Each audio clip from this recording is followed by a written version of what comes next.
Donald Trump has made a stunning admission about the war against Iran. Rather than addressing the American people directly, he's making social media posts, and he's now saying, buckle up, this war is going to take a very, very long time. And again, not directly addressing the American people, but posting messages like this on his social media platform. He writes, Khomeini, one of the most evil people in history, is dead. He goes on to say, hopefully the IRGC, that's the Iranian Revolutionary Guard Corps, and police will peacefully merge with the Iranian patriots and work together as a unit to bring back the country to the greatness it deserves. That process should soon be starting, in that not only the death of Khomeini, but the country has been in only one day very much destroyed and even obliterated. The heavy and pinpoint bombing, however, will continue uninterrupted throughout the week, or as long as necessary, to achieve our objective of peace throughout the Middle East and indeed the world. Peace through war, in other words, is Donald Trump's plan, even though he ran on no regime change wars. And it should also be noted that Donald Trump here is now saying there really is no plan. Hopefully, and what hopefully the IRGC merges with Iranians, that's what your plan is. And he said it could take weeks. By the way, that's exactly what MAGA Republican Senator Tom Cotton is saying.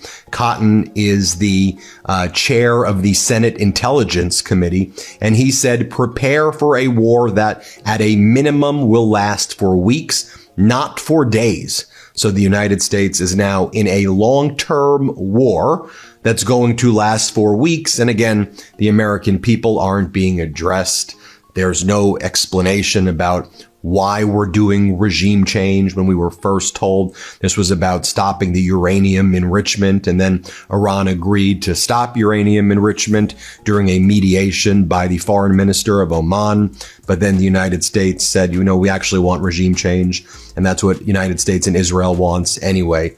The full quote from Cotton, we're probably looking at weeks, not days, of joint efforts by the United States, Israel, and our Arab partners who have also been attacked this morning. And we don't have any word from the Arab partners that they've joined.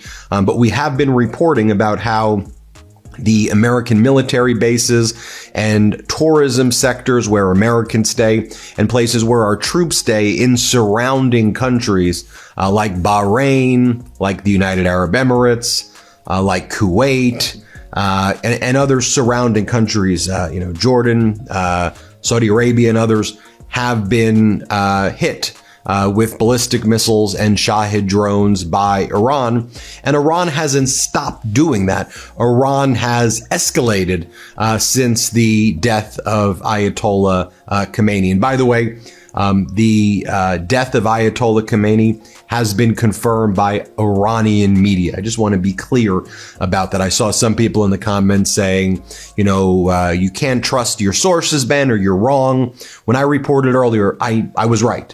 I have independent sources outside of what Trump says or what Netanyahu says or the New York Times say. And we knew that happened. In any event, the Iranian media is confirming Khomeini is dead. Regardless, Iran has a succession plan.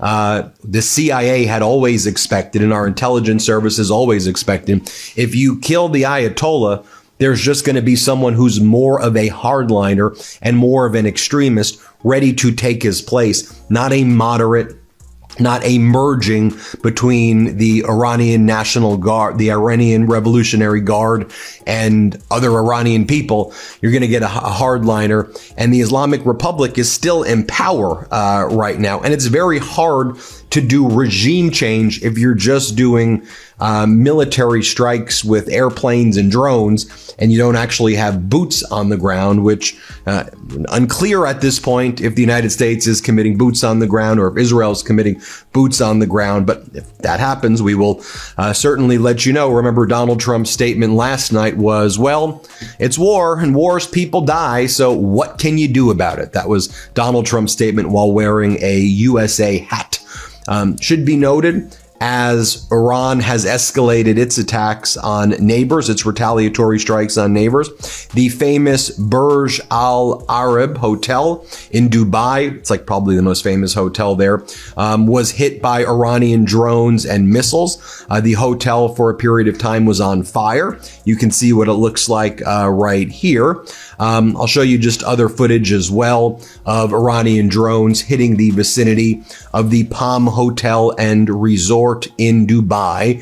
The main tourist areas in Dubai were hit. The airport in Dubai was hit. The airport in Bahrain was hit. Residential buildings in Bahrain were hit.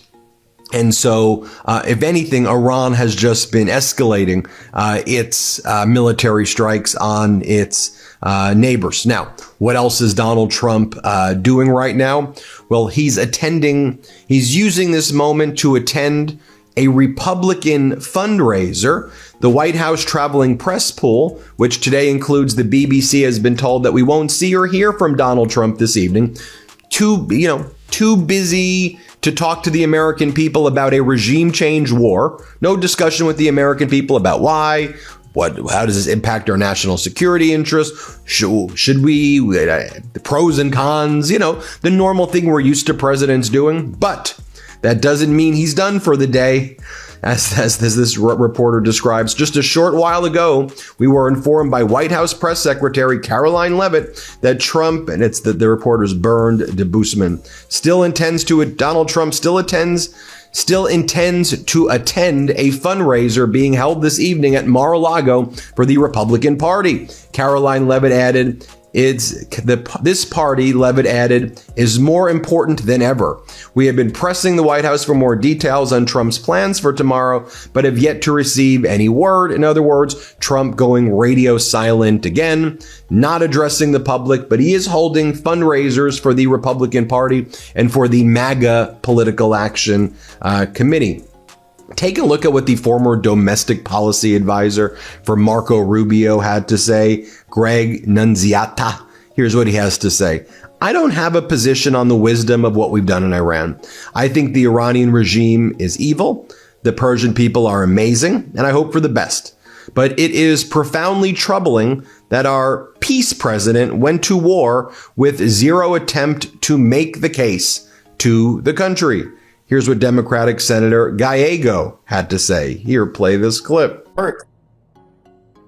And the idea that we just willy-nilly went to this war without any other plan.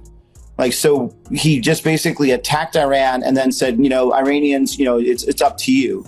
That's not how you go to war. That's not how you put our men and women in danger just because you have the opportunity to do it.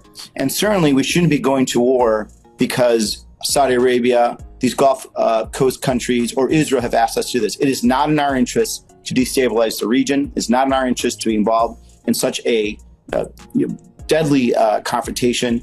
And certainly what happens after this is not going to be in our interest. And again, we've made the same mistake potentially that happened in Iraq, and it was unnecessary.